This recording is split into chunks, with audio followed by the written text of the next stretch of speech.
Welcome.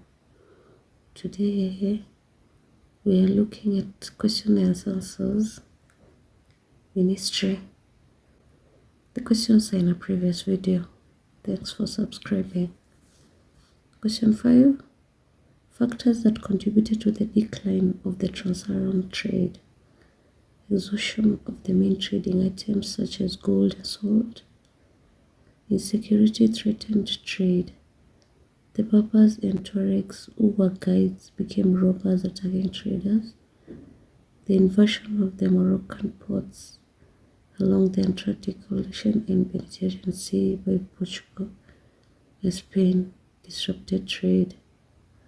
The invasion of North Africa by the Ottoman Turks and the subsequent colonization disrupted trade.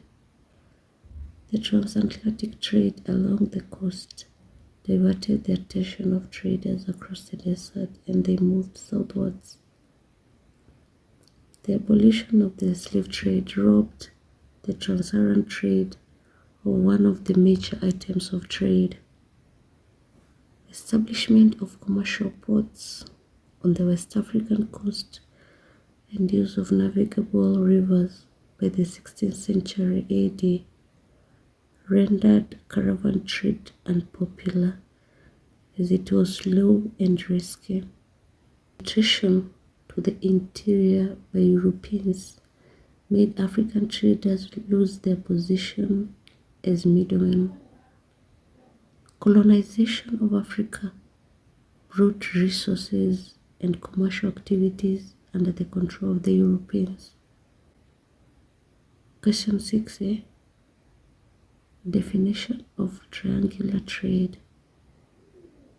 This was the trade that involved Europe, Africa and the Americas across the Atlantic Ocean.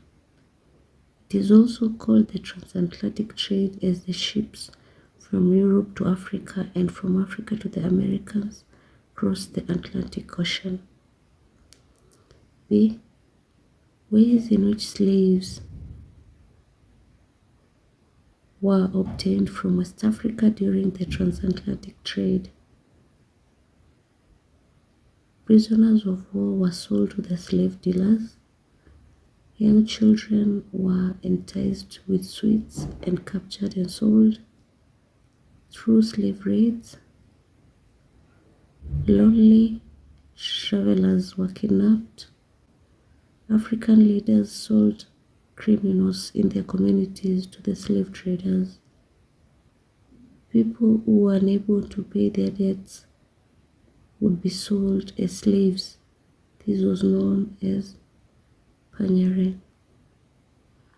Thanks a lot for subscribing and listening to me.